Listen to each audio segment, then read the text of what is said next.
श्री सच्चिदानंद समर्थ सद्गुरु साईनाथ महाराज की जय। अखिलांड कोटि ब्रह्मांड नायका राजाधिराज योगिराज परब्रह्म श्री सच्चिदानंद समर्थ सद्गुरु साईनाथ महाराज की जय। नमस्कार साष्टांग श्री साईनाथा। नमस्कार साष्टांग श्री साईनाथा। नमस्कार साष्टांग श्री साईनाथा। ओम श्री गुरुभ्यो नमः। సాయినాథులకు శ్రీరామ్ సార్కి విమలా శర్మ గారికి మనకి ఈ పుస్తకాన్ని రావటానికి ఎంతో హెల్ప్ చేసిన అనిత గారికి నారాయణ స్వామి గారికి ప్రతి ఒక్కరికి పేరు పేరు పేరు పేరున కృతజ్ఞతలు చెప్పుకుంటూ 3వ అధ్యాయంలోకి వెళ్దాం. గ్రంథ ప్రయోజనం అనుమతి. గ్రంథం రచించడానికి కారణం గ్రంథ రచనకు బాబా సమ్మతి. శ్రీ గణేశునికి నమస్కారము. శ్రీ సరస్వతీదేవికి నమస్కారము. శ్రీ గురు మహారాజుకి నమస్కారము. శ్రీ కులదేవతకి నమస్కారము. శ్రీ సీతా శ్రీరామచంద్రులకి నమస్కారము. శ్రీ సద్గురు సాయినాథునికి నమస్కారము. ఇప్పుడు జరిగిన కథ చెప్పవలసి ఉంది. శ్రీ సాయిబాబా పూర్తిగా అభయమిచ్చి చరిత్ర వ్రాసేందుకు నా అనుమతి పూర్తిగా ఉంది. నువ్వు నీ పని చెయ్యి. ఎప్పటికీ మనసులో ధైర్యాన్ని కోల్పోకు. నా మాటలు విశ్వసించు. మనసులో నిశ్చయం దృఢతరం చేసుకో. నా లీలలను వ్రాయి. వాటిని భక్తి భావంతో వింటే కుటుంబపరమైన చింతలను, యాతనలను మర్చిపోతావు. అప్పుడు అజ్ఞానంతో చేసే పాపాలు నశించిపోతాయి. శ్రవణమనే సాగరంలోకి భక్తి ప్రేమలనే అమృత తరంగాలు ఎగిసిపడతాయి. అందులో మునకలు వేస్తే ఉపదేశ రూపరత్నాలు అలవోకగా అరచేతిలో పడతాయి అన్నారు. అది విని నా మనసులోని శంక సుదూర తీరాలకు పలాయనం చిత్తగించింది. సాయి కారుణ్య కాంతిలో కరిగిపోతూ ఆయన చరణాల విందాలపై రాలిపోతూ నేను ఉప్పొంగే హర్షంతో వందనం చేశాను. అప్పుడు గుర్తొచ్చినట్లు ఆయన చరిత్రను వ్రాయటం ప్రారంభించాను. బాబా పెదవుల నుంచి జాలువారిన ఆ పలుకులను విన్న నేను అవి ఖచ్చితంగా జరిగి తీరుతాయని బాగా గుర్తుపెట్టుకున్నాను. నేను మాత్రం జీతం లేకుండా ప్రయోజనాన్ని పొందిన కూలీనయ్యాను. చూడండి, శ్రీహరి మహిమ ఎంత తెలియబడరానిదో. అది ఆయనకి తప్ప మరెవ్వరికీ తెలియదు. శృతి ధర్మశాస్త్రాలు వేదాలు మోగబోయాయి. ఆయన ఆచూకీ ఎవ్వరికీ తెలియలేదు. శాస్త్ర విశారదులు, వేద విధులు, ప్రజ్ఞావంతులైన పండితులు ఒకానొక విషయాన్ని ప్రతిపాదించడం కోసం ఘటపటాది ఉదాహరణలతో వితండవాదాలు చేసేవారు. వేళ్లతో మోసపోకండి. శ్రీహరి తన భక్తులకు ఆట వస్తువు. ఆయన అమాయకుల కోసం అలమటిస్తారు. ప్రేమ కోసం తన సర్వస్వంతో వారాకి దీనుడైపోతారు. అయితే భక్తి ఉన్నట్లు నటించే వారిని ఆయన ఎట్టి పరిస్థితుల్లోనూ కలవడు. ఇందులోనే నీకు సకల శుభాలు ఉన్నాయి. ఇందులోనే నా అవతార కార్యానికి సాఫల్యత ఉంది. చూడు, నేను పదే పదే చెప్పేదిదే. దీని గురించే నాకు చింత. శ్యామ, మరొక విషయం చెప్తున్నాను.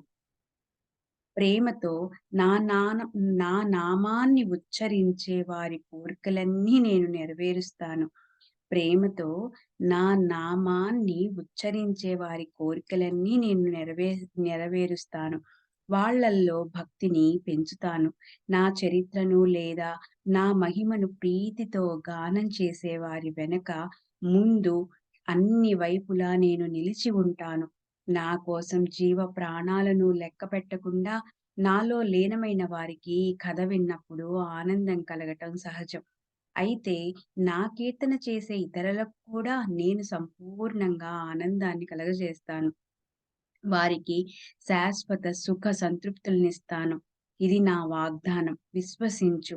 నన్ను అనన్యంగా శరణుజొచ్చిన వారిని పూర్తి విశ్వాసంతో నా భజన చేసేవారిని, నన్నే చింతిస్తూ నన్ను స్మరించే వారిని నేనుద్ధరిస్తాను. అదే నా ప్రతిజ్ఞ. గుండెల నిండా నా నామాన్ని నిరంతరం నింపుకొని, నా పట్ల భక్తిని పెట్టుకొని, నా పారాయణ చేస్తూ నన్నే ధ్యానించే వారికి విషయాలనేవి ఎక్కడ గుర్తుంటాయి? నా కథను కేవలం విన్నంత మాత్రాన రోగం నయమవుతుంది. నా భక్తులను నేను కాలుడి కరాళ దంష్ట్రల నుంచి కాపాడతాను.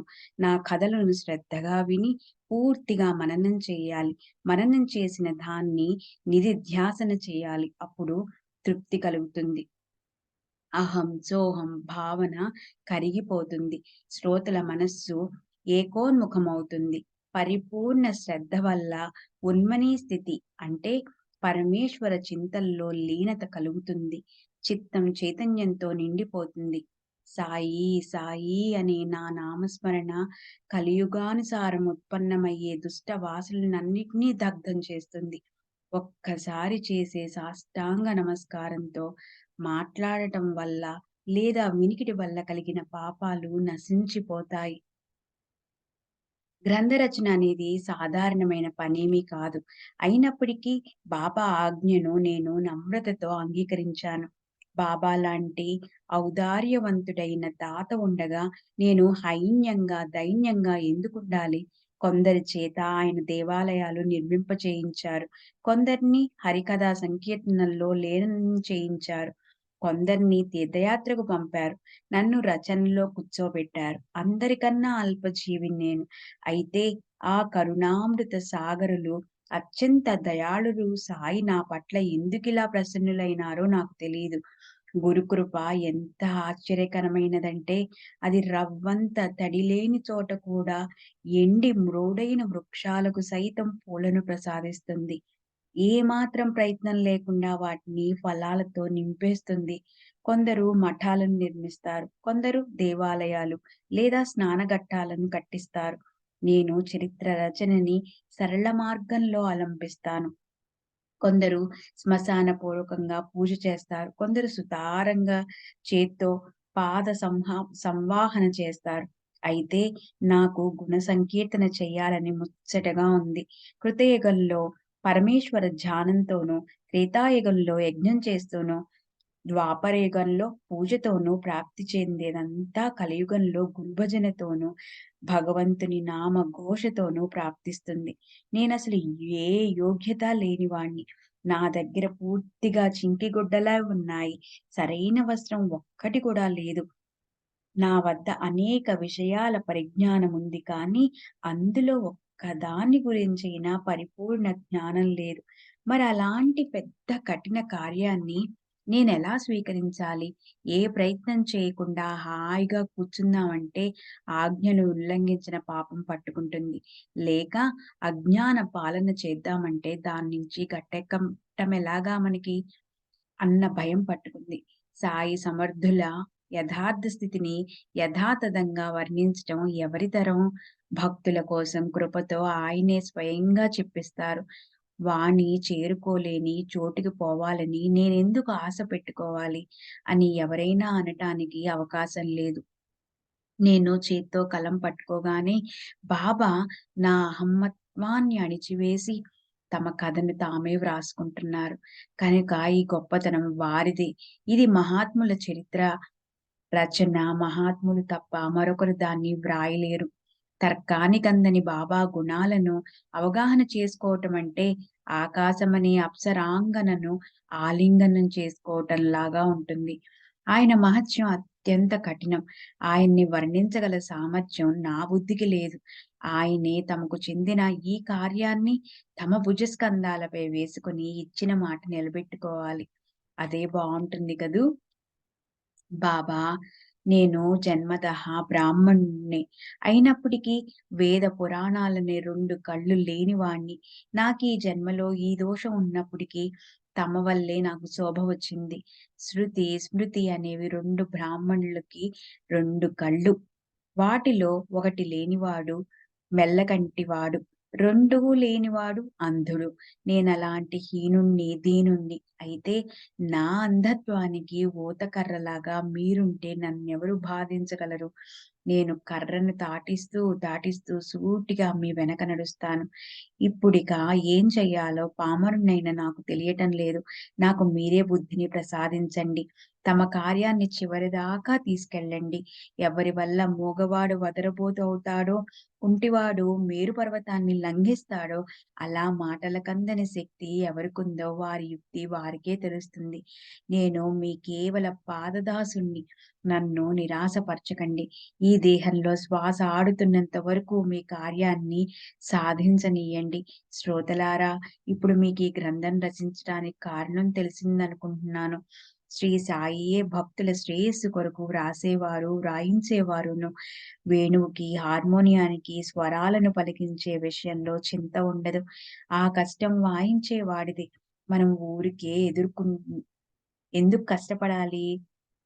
మనం ఊరికే ఎందుకు కష్టపడాలి? చేసేదంతా వారే కదా! చంద్రకాంతమణి నుంచి స్రవించే అమృతం దాని కడుపులోనిదా? అది చంద్రుడి పని. చంద్రుడు ఉదయించేటప్పుడు చంద్రుడి నుంచే అది ఉత్పన్నమవుతుంది. అలాగే గగనాన్ని తాకటానికా అన్నట్లు సాగరం ఉవ్వెత్తున ఎగిసిపడటం అనేది అది చేసే పనా?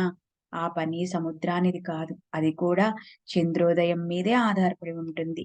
సుడిగుండాలు లేదా పెద్ద రాతి బండలు అవరోధం కాకుండా వాటిని తట్టుకొని ఓడలు వేగంగా పోవటానికి సముద్రంలో ప్రమాదాన్ని సూచించే ఎర్రటి దీపస్తంభాలను పెడతారు. అలాగే మాధుర్యంలో అమృతాన్ని కూడా సిగ్గిలా చేయగల ఈ సాయిబాబా కథలు సంసార సాగరంలోని దుస్తర మార్గాన్ని అత్యంత సులభతరం చేసి పెడతాయి. మహాత్ముల కథలు ధన్యం. అవి చెవుల ద్వారా హృదయంలో ప్రవేశించాయంటే దేహాభిమానానికి దేశ బహిష్కారం అవుతుంది. ద్వంద్వాలనే మాటే మిగలదు. కథలను గుండెల లోతుల్లో పదిలపరుచుకున్న కొద్దీ మనస్సులోని సంశయాలు సడిచేయకుండా సుదూర తీరాలకి పారిపోతాయి. దేహాభిమానానికి దేహశుద్ధి జరుగుతుంది. జ్ఞానం బాగా పోగవుతుంది. బాబాకున్న శుద్ధ యశస్సుని వర్ణించినా, లేదా దాన్ని ప్రేమతో విన్నా భక్తుల పాపాలు దహించుకుపోతాయి. ఇదే పరమార్థానికి సులభ సాధన. మాయకు అతీతంగా ఉండే బ్రహ్మ ఎవరు? మాయని దాటి వెళ్లేందుకు ఉపాయమేమిటి? శ్రీహరి తమ భక్తుల పట్ల ప్రసన్నం కావటానికి ఏ కర్మలను, ధర్మాలను ఎలా ఆచరించాలి? అత్యంతిక క్షేమ, సర్వశ్రేష్ఠ శాశ్వత సుఖం అంటే ఏమిటి? భక్తి, ముక్తి, విరక్తి అంటే ఏమిటి? వర్ణాలు అంటే బ్రాహ్మణ, క్షత్రియ, వైశ్య, శూద్ర. ఆశ్రమాలు, బ్రహ్మచర్య, గృహస్థ, వానప్రస్థ, సన్యాస. వ్యవహరించవలసిన నియమ నిబంధనలేంటి? తద్వస్తు అంటే పరబ్రహ్మ అంటే ఏంటి? అద్వయం అంటే ఏంటి? ఈ విషయాలన్నీ ఎంతో గోప్యమైనవి. వాటిని ఇష్టపడేవారు తమ కోరిక నెరవేరటం కోసం జ్ఞానేశ్వరుడు, ఏకనాథుడు మొదలైన వారు రచించిన అనేక రకాల గ్రంథాలను చాతుర్యం లేదా ప్రావీణ్యత లభించటం వల్ల వచ్చే సుఖాన్ని ప్రాప్తింప చేసుకోవటం కోసం చదవాలి. కృతయుగంలో శమ, దమ అంటే మనోనిగ్రహం, ఇంద్రియ నిగ్రహంలు.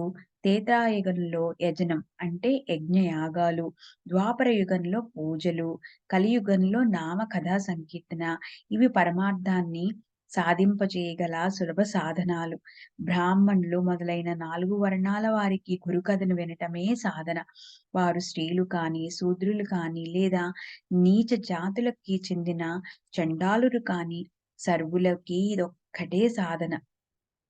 పుణ్యాత్ములు మాత్రమే ఈ కథలను వినగలుగుతారు. ఎవరికైనా నిద్ర ముంచుకొస్తే శ్రీహరి వారిని మేల్కొల్పుతాడు. ఎల్లవేళలా విషయ భోగాలు లభించాలని అనిపించి అవి లభించినప్పుడు మనసుకి దుఃఖం కలుగుతుంది. అలాంటి వారికి కూడా ఈ మహాత్ముల కథలు విషయాల నుంచి విముఖులను చేస్తాయి. యోగ యాగ, యాగ అంటే యజ్ఞం. ధ్యాన, ధారణ. ధారణ అంటే యోగాభ్యాసానికి సంబంధించిన 8వ, 6వ, 7వ అంగంలు చేయటానికి ఎంతో కష్టపడవలసొస్తుంది.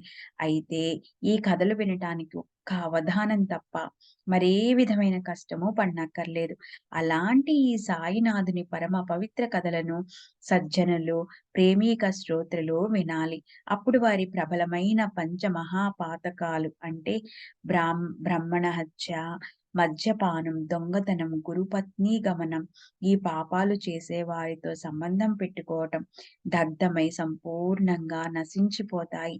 మన సంసార బంధనాల్లో దృఢంగా బందీలమై ఉన్న దానివల్ల మన స్వాభావికమైన వాస్తవిక రూపం ఆచ్ఛాదించబడిపోతుంది. ఆ ఆచ్ఛాదన ఈ కథలను వినటంలో తొలగిపోతుంది. మన స్వతసిద్ధమైన ఆత్మ నిజరూప స్థితి గోచరమవుతుంది. ఈ కథలను మరణించే వరకు గుర్తుంచుకోవాలి. వాటిని నిరంతరం మనసారా అభ్యాసం చేయాలి. సంసారమనే అరణ్యంలో దగ్ధమవుతున్న వారికి ఆనంద ప్రభంజనాలు వెదజల్లే శాంతి, మనసుకి తృప్తి లభిస్తాయి. ఈ కథలను భక్తి భావంతో పఠించినా లేదా విన్నా సాయి ధ్యానం దానంతటా అదే కుదురుగాక. ఆయన సగుణ రూపం కళ్ళకి కనిపించుగాక.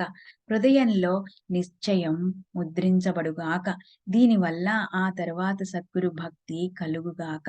సంసారం పట్ల విరక్తి, బుద్ధి పరిశుద్ధమై గురుస్మరణ చేయటంపై ప్రీతి ఉత్పన్నమగుగాక. మనందరికీ కూడా సాయి ఎలా అయితే చెప్పారో అవన్నీ సాయి ఆశీర్వాదాలు మనందరికీ అందాలని మనస్ఫూర్తిగా కోరుకుందాం. అలా మనసులో సంకల్పించి సాయినాథుల కృపతో నన్ను కేవలం పేరుకు మాత్రం ముందు పెట్టి స్వ స్వయంగా ఈ గ్రంథ రచన అనే పనిని తామే చేశారు. ఆవుకి పొదుగు నిండా పాలుండి అది చేపుకొచ్చేటప్పటికి ఆ పాలను అది దూడకి తప్ప ఎవ్వరికీ ఇవ్వదు. ఇది ఆవుకి పుట్టుక నుంచి ఉన్న అలవాటు. సాయినాథుల ప్రీతి కూడా అలాంటిదే. నా కోరిక నన్ననుసరించి చాతకంలాంటి నాపై మేఘమనే జనని వర్షించి, నా చిన్న తీవ్రేచ్ఛను తీర్చి భక్తులకు కూడా తనివితీరా తృప్తినిస్తుంది. భక్తి ప్రేమల కౌతుకాన్ని ఏమని వర్ణించాలి? అమ్మకే బిడ్డ ఆకలి తెలుస్తుంది. బిడ్డ నోటిని తెరవకముందే అమ్మ తన స్తన్యాన్ని అతని నోటికి అందిస్తుంది. ఆమె ఇలా వ్యర్థంగా కష్టపడటం దేనికోసమో ఎవరికీ తెలీదు. బిడ్డకైతే దాన్ని గురించి తెలిసే అవకాశమే లేదు. అమ్మ తప్ప అడక్కుండా వేరెవరూ పాలు త్రాగించరు కదా! పిల్లవాడికి తల్లి నగలు పెడుతుంది. దానిలోని మర్మమేమిటో పిల్లవాడికి తెలీదు. ఆ మర్మం కేవలం అమ్మకే తెలుస్తుంది. మన సద్గురు పని కూడా అలాగే ఉంటుంది. తన పిల్లవాడి మొండి పట్టుని, ముద్దు ముచ్చట్లను ఎవరు తీరుస్తారు? అమ్మకి తప్ప ఆ కరుణ ఎవరికి ఉంటుంది? అమ్మే ప్రేమలాంటి ప్రేమ. ఏ కొంచెమో ఎక్కడో అరుదుగా లభిస్తుంది. మంచి తల్లి కడుపున జన్మించడం అనేది మహద్భాగ్యంతో ఈశ్వరుడిస్తేనే లభిస్తుంది.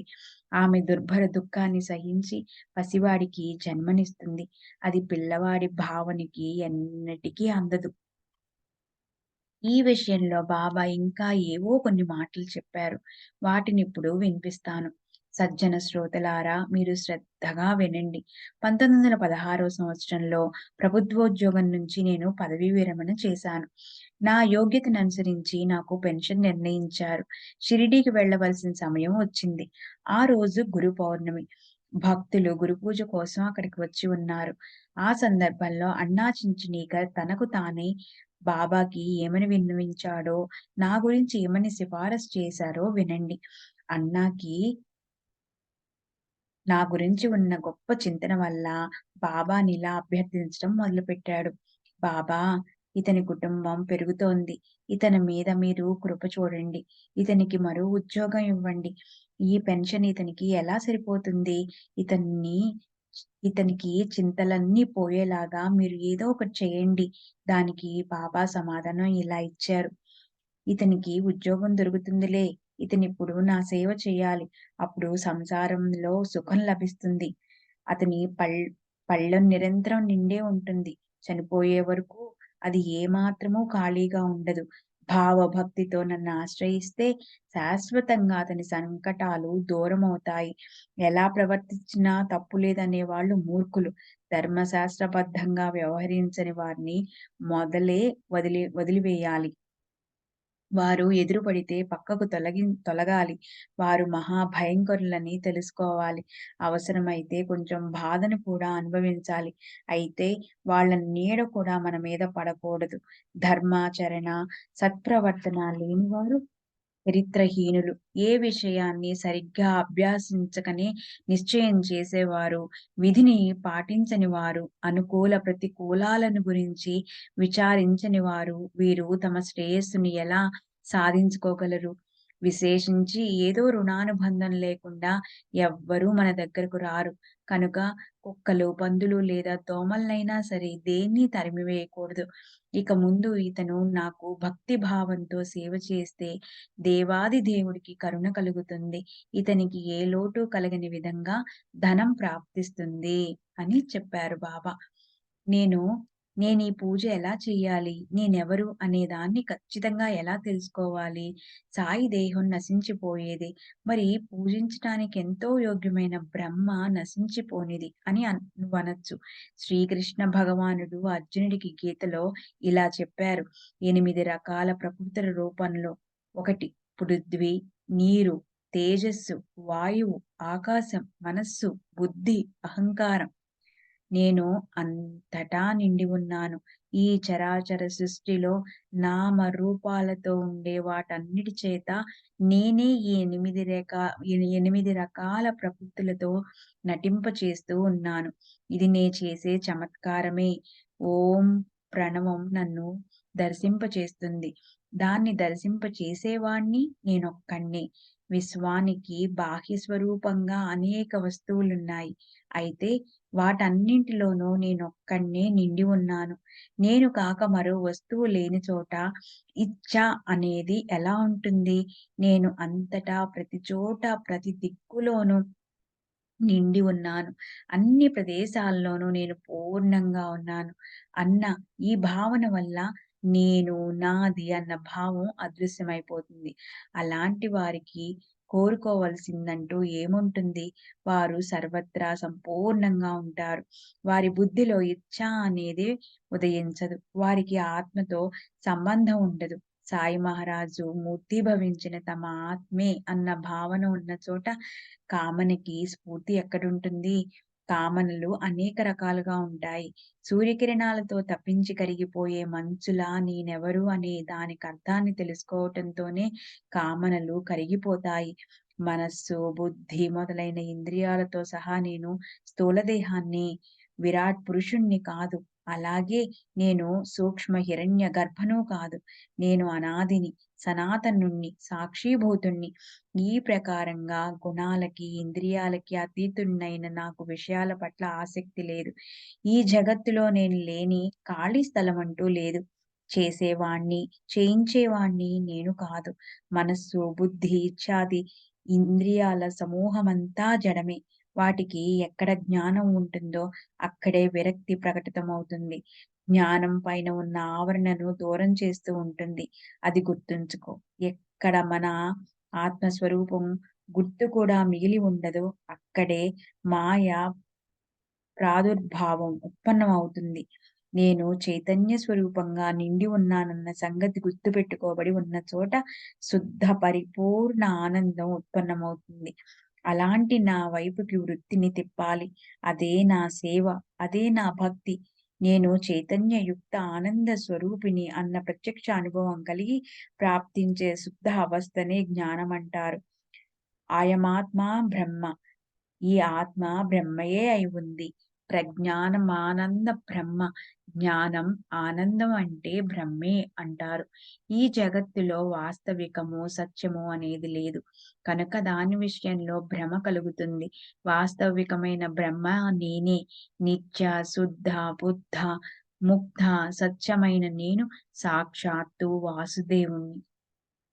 ప్రణవం అతనికే సంబంధించి ఉంది.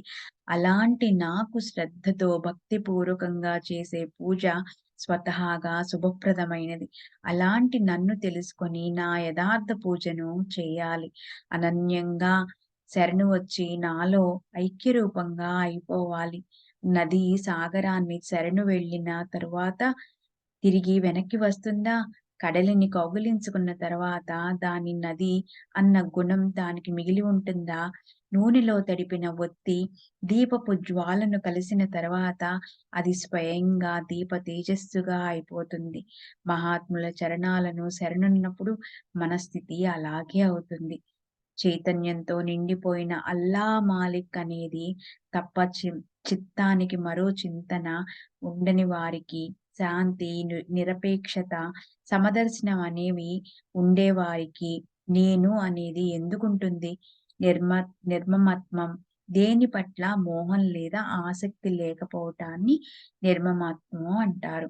నిరహంకృతి, ఏ కర్మను గురించి అహంకారం లేకపోవటం. నిర్ద్వంద్వత్వం అంటే సుఖదుఖాలు, లాభనష్టాలు లాంటి పరస్పర విరుద్ధ మనోవికారాలను అలిప్తంగా ఉండటం. అనే 4 గుణాలు ఉండే చోట అహమ్మత్వం అనే స్థితి ఎక్కడుంటుంది? తాత్పర్యం: ఈ 8 గుణాలు శ్రీ సాయి దేహంలో ఉన్నప్పుడు అహమ్మత్వానికి స్థానం ఎలా ఉంటుంది? లేదా అహమ్మత్వానికి ఎలా ప్రయోజనాన్ని తీసుకువస్తారు? తమ అహమ్మత్వంలో విశ్వమంతా కూడాను నిండిపోయి ఉన్న వారి అహమ్మత్వంలోని చిన్న శకలమే నాలోని అహం. దాన్ని సాయి చరణాలకు సమర్పించడమే అదే నా సంపూర్ణ సేవ. నా సేవ చేస్తూ, నా భజన చేస్తూ నాకు అనన్యంగా శరణు వచ్చిన వారు నాతో ఏకర ఏకరూపులవుతారు అని శ్రీమద్ భగవద్గీత పురాణంలోని భగవంతుని వచనం. కీటకం భ్రమరాన్ని ధ్యానిస్తూ ఉంటుంది. అందువల్ల దానికి భ్రమరత్వం లభిస్తుంది. శిష్యుడి విషయం కూడా అంతే. శిష్యుడు తన గురువు పట్ల భక్తి కలిగి ఉంటే అతను తన గురువులాగే అయిపోతాడు.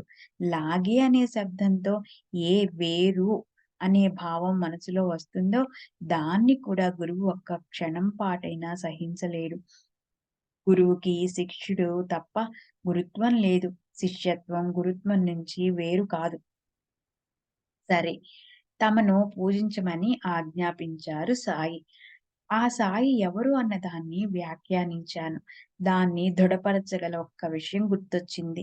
ఉప్పెనలా ఉరికి మరీ వచ్చింది. అది చెబుతాను. ఒకసారి షిరిడీకి ఒక రోహిలా వచ్చాడు. అతను చాలా రోజులు అక్కడే ఉండిపోయాడు. అతను బాబా గుణాలను చూసి సమ్మోహితుడైనాడు. అతనికి బాబాపై అపరిమితమైన ప్రేమ కలిగింది. దున్నపోతులాంటి శరీరంతో పుష్టిగా ఉండి ఇష్టమొచ్చినట్లు ప్రవర్తించేవాడతను. ఎవరినీ లెక్క చేసేవాడు కాదు. దేహానికి పాదాల వరకు జీరాడే కఫ్నీ వేసుకునేవాడు. మసీదులోనే ఉండేవాడు. అది రాత్రైనా, పగలైనా మసీదు కానీ, చావడి కానీ గొంతెత్తి గట్టిగా పట్టరాని ఉల్లాసంతో ఇష్టమొచ్చినప్పుడు కల్మా చదువుతుండేవాడు. సాయి మహారాజు శాంతి స్వరూపులు. కానీ గ్రామ ప్రజలకు మాత్రం రోహిలా తరహాకి చెప్పలేనంత విసుగు కలిగింది. అర్ధరాత్రి పూట కూడా ఈ పెడదెబ్బలు, ఈ పెడబొబ్బలు అలా నడుస్తూ ఉండేవి. వాళ్ళ కంటికి నిద్రాదేవి కరువైంది. పగలంతా మలమలమాడే ఎండలో పొలంలోనూ, అడవిలోనూ కష్టం చేసుకుని తీరా రాత్రి అయ్యేసరికి ప్రశాంతంగా నిద్రపోదామంటే ఉండేది కాదు. దాంతో ప్రజలకి చాలా బాధ కలిగింది. బాబాకి ఏమో ఏ బాధ ఉండదు. కానీ జనులకు మాత్రం అది చాలా ఇబ్బంది కలిగించింది. రాత్రి సుఖంగా లేకపోవటం వల్ల రోహిల్లా మీద వారికి పట్టరానంత కోపం వచ్చింది. ముందుకు పోతే నొయ్యి, వెనక్కి పోతే గొయ్యి అయ్యింది వాళ్ళ పని. ఎంతకని చూస్తూ ఊరుకుంటారు? రాత్రింబవళ్ళు ఒకటే నస. ఏం చేయాలిరా బాబు అని వాళ్ళకి పెద్ద విచారం పట్టుకుంది. రోహిల్లా అసలే తలతిరుగుడు మనిషి. పైపెచ్చు అతనికి బాబా వత్తాసొకటి. దాంతో అతను హద్దు పద్దు లేకుండా మరింత రెచ్చిపోతున్నాడు. మొండిగా, గర్విష్టిగా అయిపోయాడు. గ్రామస్తులను నోటికొచ్చినట్లు మాట్లాడసాగాడు. వాళ్ళకి ఎదురు తిరిగాడు. అప్పుడు ఊరంతా కూడా అతని మీద తిరగబడింది. సాయి జనని ప్రేమామృత ధారలు కురిపించే అత్యంత కరుణామయ్యని, శరణాగతులను రక్షిస్తుందని గ్రామస్తులంతా దయనీయమైన తమ ఇబ్బందిని విన్నవించుకోవటానికి బాబా దగ్గరకొచ్చారు. అయితే బాబా వాళ్ళని పట్టించుకోకపోగా గ్రామస్తులతో రోహిల్లాను బాధించకండి. అతనికి అంటే నాకెంతో ఇష్టం. ఈ రోహిల్లా భార్య పరమ గయ్యాళి. అతనితో ఆమెకు పొత్తు కుదరటం లేదు. అందుకని అతన్ని తప్పించుకొని ఈ నికృష్టురాలు నా వద్దకు రావాలని ఉబలాట పడుతోంది. అది సిగ్గు బిడియాలను వదిలేసింది. దాన్ని బయటికి నెట్టేసినా అది బలవంతంగా ఇంట్లో దూరుతోంది. అతను కేకలు పెట్టటం ఆపేసినప్పుడు ఆ సందు చూసుకుని ఆ దుర్బుద్ధి ఇంట్లోకి దూరాలని చూస్తోంది. అయితే అతను కేకలు పెడుతుంటే మాత్రం అది ఖచ్చితంగా పారిపోతుంది. దాంతో నాకు సుఖ సంతృప్తులు కలుగుతాయి. ఎవరూ కూడా అతని జోలికి పోకండి. అతనిష్టం వచ్చినట్లు అరవనివ్వండి. అతను లేకపోతే నాకు రాత్రి నిద్ర గడవదు. ఇతని వల్లే నాకెంతో సుఖం కలుగుతోంది. అతనలా అరవటం నాకు చాలా లాభం. అలా పరోపకారం చేసే రోహిల్లా నాకు అత్యంత సుఖకారుడు.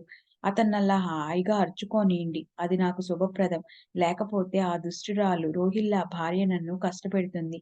అది అలిసిపోతే అప్పుడది తనంత తానే ఊరుకుంటుంది. అప్పుడు మీ పని పూర్తవుతుంది. నన్ను పట్టుకోకుండానూ ఉంటుంది. సాయి మహారాజ్ అలా అనగానే అక్కడ అలజడి సద్దుమణిగింది. బాబా మనసుకి వాడిది గొడవ అని అనిపించటం లేదు కదా! మరి ఆయనతో చెప్పటం వల్ల మనకేం ఉపయోగం? అసలే ఈ రోహిల్లాకి అరుపులంటే ఇష్టం. అందులోనూ ఇప్పుడు పెడబొబ్బలు పెట్టడానికి వాడికి స్వేచ్ఛ కూడా దొరికింది. గొంతెండిపోయే వరకు హద్దు పద్దు లేకుండా అదే పనిగా కలమా చదువుతున్నాడు. బాబా ఎంత క్షమాశీలుడు. అలా తలబద్దలైపోయే ఆ అరుపులతో ఆయన అలా తన్నీరులైపోతున్నారేమిటి? అతనెంత భయంకరంగా అరుస్తున్నాడు. అతని గొంతెండిపోదేమిటి? అని గ్రామ ప్రజలు ఆశ్చర్యపోయారు. అప్పుడు అతన్ని బాబా బెదిరించకండి అంటూ బాబా మాత్రం ఒకటే అభ్యర్థన. రోహిల్లా చూడటానికి పిచ్చి ఫకీర్‌లా ఉన్నప్పటికీ అతనికి బాబా పట్ల అత్యంత ఆదరం. తన ధర్మం ప్రకారం గొప్ప ఆనందంతో అతను కల్మా చదువుతుండేవాడు.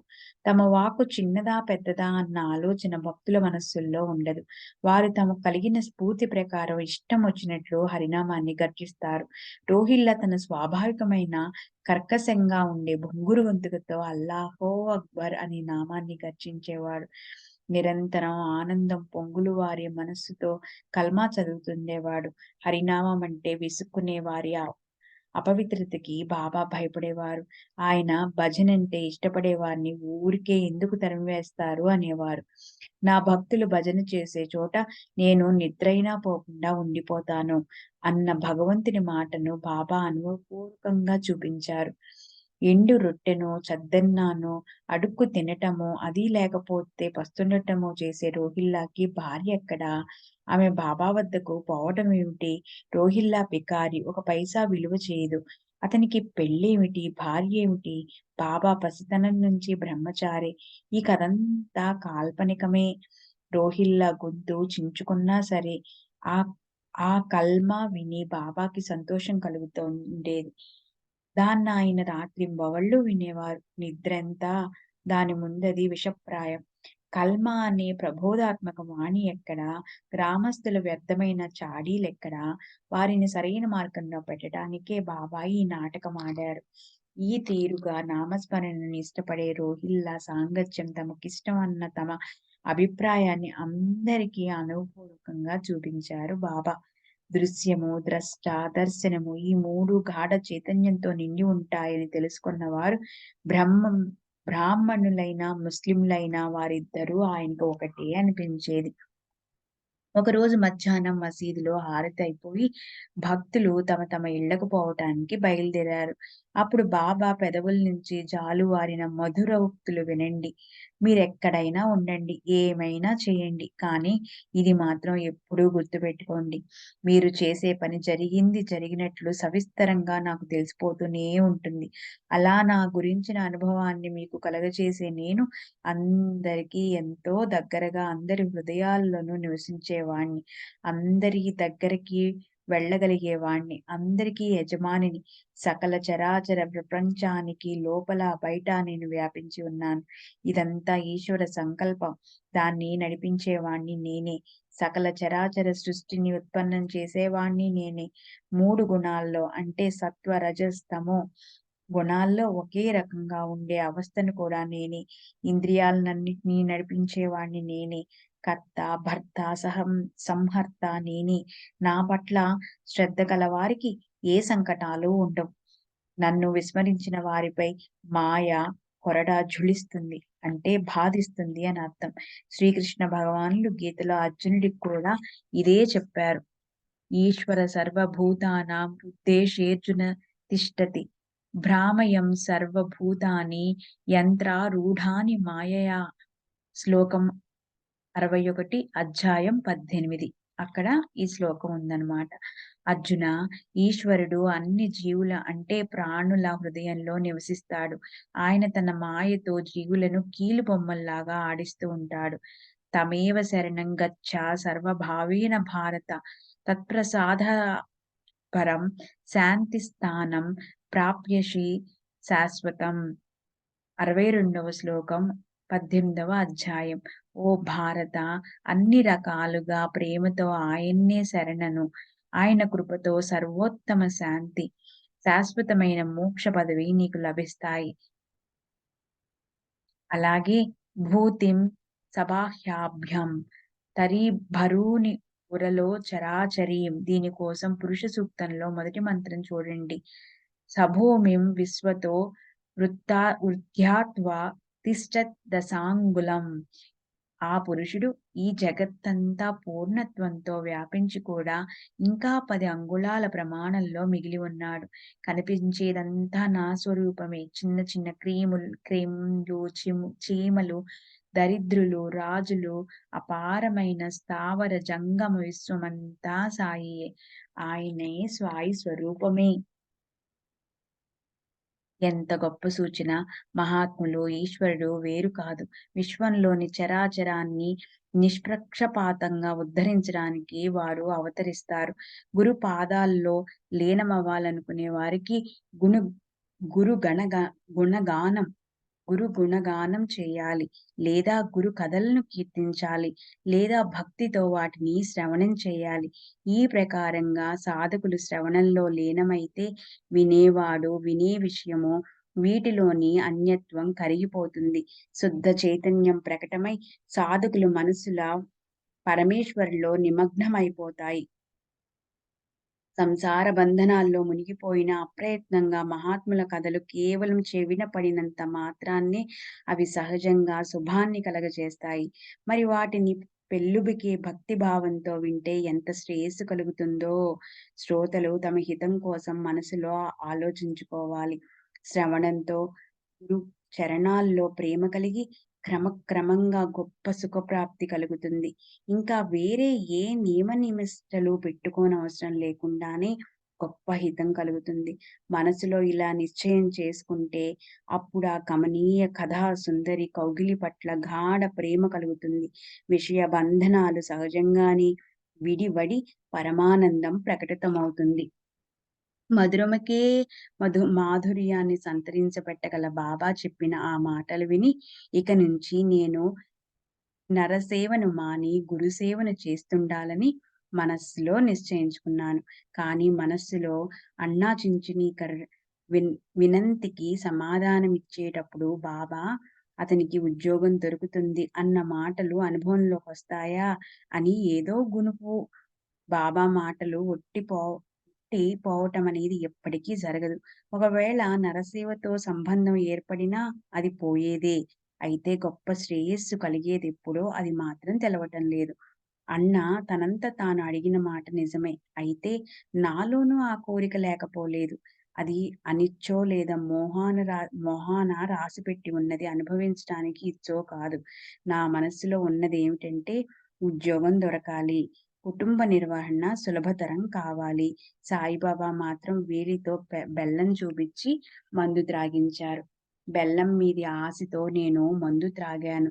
అదృష్టవశాత్తు సంతృష్టి చెందాను. అనుకోకుండా ఉద్యోగం దొరికింది. నేను డబ్బు మీద ఆశతో దాన్ని స్వీకరించాను. ఉద్యోగం శాశ్వతం కాదు కనుక వచ్చిన దాన్ని తిరుగుముఖం పట్టింది. బాబా ఎన్నటికీ నశించని సుఖాన్ని అనుభవించడం కోసం నన్ను ఉన్న చోటే కూర్చోబెట్టేశారు. ఈ చరాచర జగత్తు పూర్తిగా భగవత్ స్వరూపం. అయితే భగవంతుడు జగత్తుకు అతీతంగా ఉండే సర్వశ్రేష్ఠుడైన పరమేశ్వరుడు. జగదీశ్వరుడు జగత్తు నుంచి వేరు కాదు. అయితే జగత్తు జగదీశ్వరుడికి వేరుగా ఉంది. జగత్తు ఉత్పన్నం అయినప్పటి నుంచి అందులో చేతన, అచేతన వస్తువులున్నాయి. వీటన్నింటికి మూలాధారం ఈశ్వరుడే.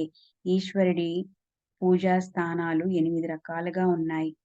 ప్రతిమ, తండిల అంటే యజ్ఞ, హోమ ఇత్యాదులు చేసే మట్టి అరుగు. అగ్ని, తేజస్సు, సూర్యమండలం, ఉదకం, ద్విజులు అంటే బ్రాహ్మణులు, గురుదేవుడు. అలా అవి రకరకాలుగా ఉన్నాయి. అయితే వీటన్నిటితో పోలిస్తే గురుదేవుడు శ్రేష్టం. శ్రీకృష్ణుడు స్వయంగా పూర్ణ బ్రహ్మ అయ్యుండి సాందీపుని పాదాలు సేవించారు. ఆయన సద్గురువుని స్మరిస్తే శ్రీనారాయణుడైన నేను సంతోషిస్తాను.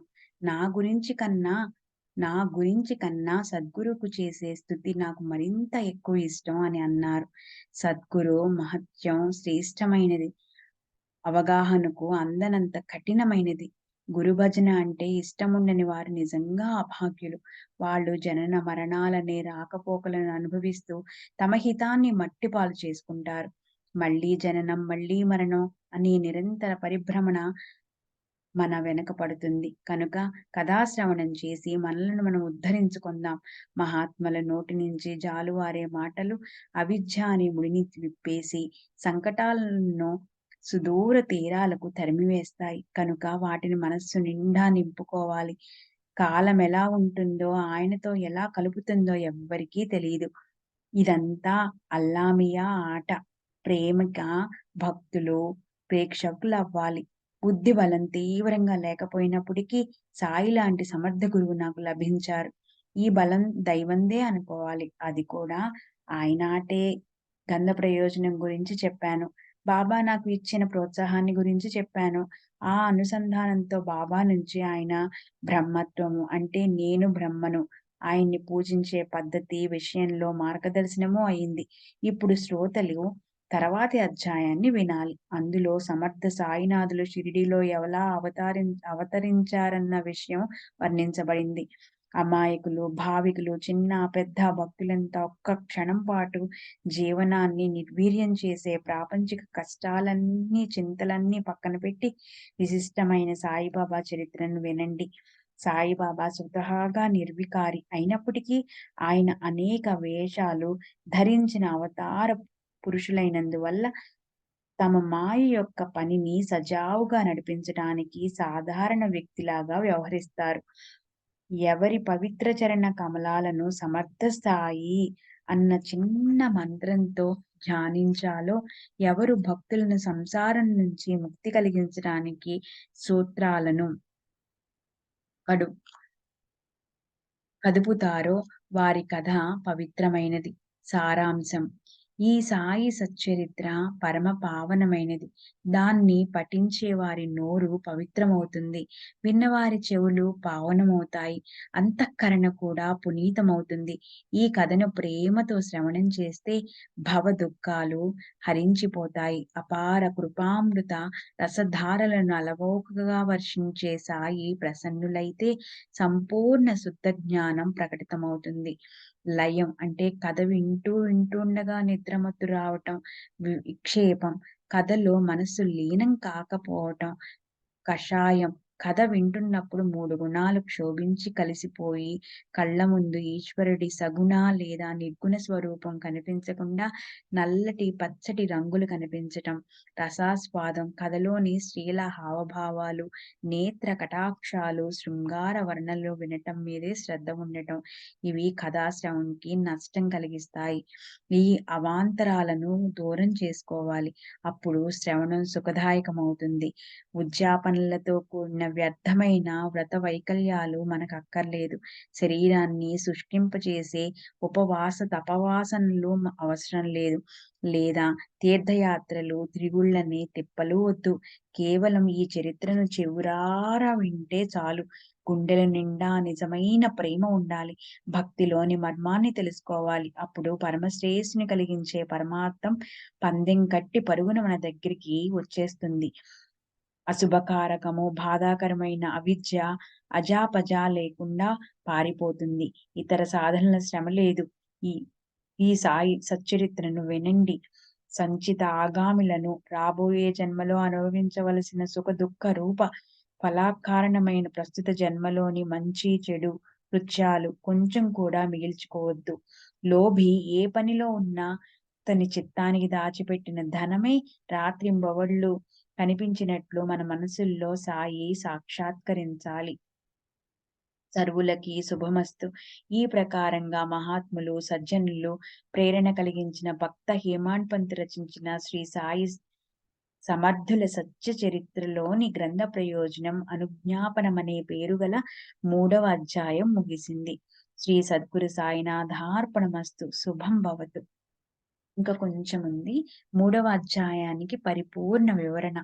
పైకి చూడబోతే ఈ అధ్యాయం గంధ ప్రయోజనము, గ్రంథ రచనకి హేమాడ్పంతుకి అనుమతి ఇవ్వటము, రోహిల్లా అభినవ కథలకు సంబంధించిన దనిపిస్తుంది. అయితే దీన్ని చక్కగా క్షుణ్ణంగా చదివితే ఇది ఎంత మహత్వపూర్వకమైనదో, ఇందులో ఎంత అంతరార్థం నిండి ఉందో తెలుస్తుంది. ముఖ్యంగా ఈ అధ్యాయంలోని 185 ఓవిల్లో 49 ఓవిలో కేవలం బాబా పలికిన అమృత గుళికల్లాంటి అమూల్యమైన పలుకులే. వాటిని పాఠకులు మళ్ళీ మళ్ళీ చదవాలని నాకనిపిస్తుంది.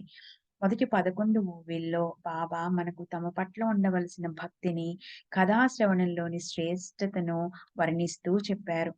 ఒక మాట చెప్తాను శ్యామా, ప్రేమతో నా నామాన్ని స్మరించే వారి కోరికలను నెరవేర్చి వారి ప్రేమను పెంచుతాను.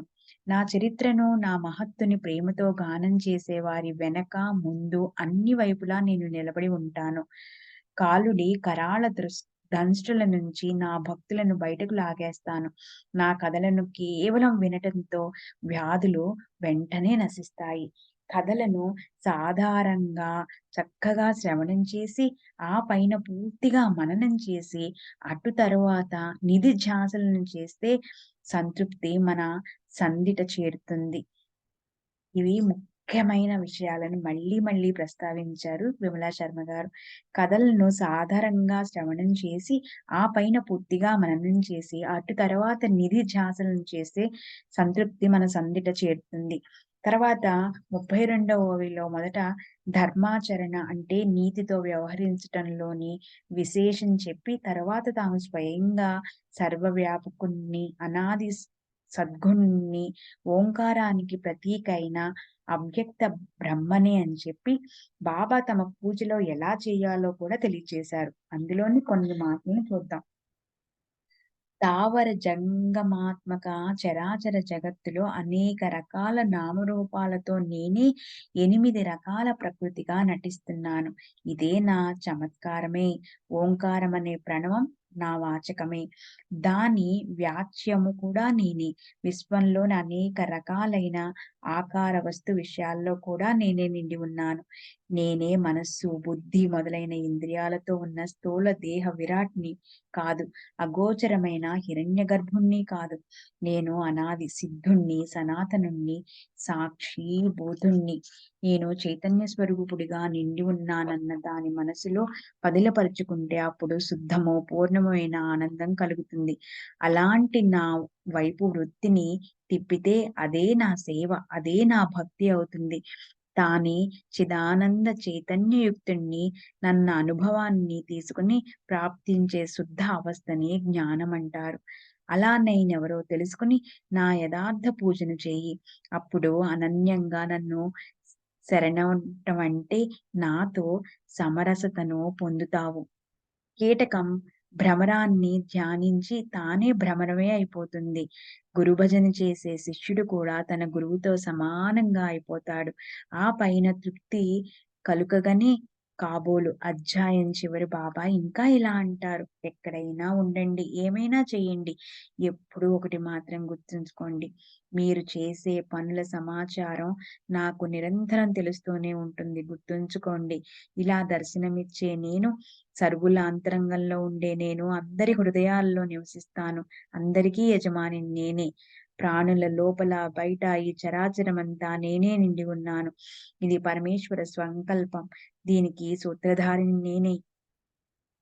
నేను జీవుల సృష్టికర్తని. త్రిగుణాలను ఒకే రకంగా ఉంచేవాడిని నేను. ఇంద్రియాలన్నిటిని వ్యవహరింపచేసేవాడిని నేను. సృష్టి, స్థితి, లయ కారకుడిని నేను. నాపై శ్రద్ధ పెట్టిన వారికి ఎలాంటి బాధలు ఉండవు. నన్ను విస్మరించిన వారిపై మాయ తన కొరడాను ఝుళిస్తుంది. సారాంశం: నన్ను మసీదులో ఉంటూ, కఫనీ ధరించి, తలకి వస్త్రం చుట్టుకుని, ధుని ముందు కూర్చుని, నోటితో అల్లా మాలిక్ అనేటువంటి వినాశి దేహంతో ఉన్న సాయి అని అనుకోకండి. నేను అవినాశిని, అనాది సిద్ధుణ్ణి, సర్వవ్యాపకుణ్ణి, చైతన్య ఘన పరమేశ్వరుణ్ణి అని తెలుసుకొని అనన్యంగా శరణు వచ్చి నన్ను పూజించండి. అప్పుడు మీరు మద్రూపులుగా లేక నాలాగే అవుతారని బాబా చెప్పారు. కనుకే హేమాడపంతి ఈ అధ్యాయం చివర్లో ఇలా అంటున్నారు: లోభి ఏ ఊళ్ళో తిరుగుతున్నా అతని మనసుకి అహర్నిశలు తను దాచిన నిధే కనిపిస్తుంటుంది. అదేవిధంగా సాయిని మనసులో పెట్టుకోవాలి. మనం కూడా సాయిని మనసులో పెట్టుకుని ఎప్పుడు అహర్నిశలు అదే కనపడేలాగా చెయ్యమని సాయిని మనస్ఫూర్తిగా మనసారా కోరుకుందాం. శ్రీ సచ్చిదానంద సమర్థ సద్గురు సాయినాథ్ మహారాజ్ की जय। అఖిలాండ కోటి బ్రహ్మాండ నాయక రాజాదిరాజ యోగిరాజ పరబ్రహ్మ సాయినాథ్ మహారాజ్ की जय।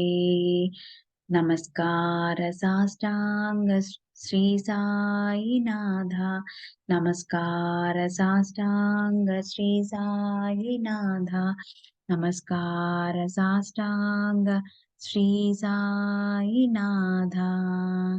సాయినాథ. ఓం శ్రీ సాయినాథాయ నమః. సాయినాథాయ నమః. సద్గురు శ్రీ సాయినాథాయ నమః. సర్వే జనా సుఖినో భవంతు. లోకా సమస్తా సుఖినో భవంతు. సాయినాథార్పణమస్తు. శుభం భవతు. ఓం శాంతి శాంతి శాంతి.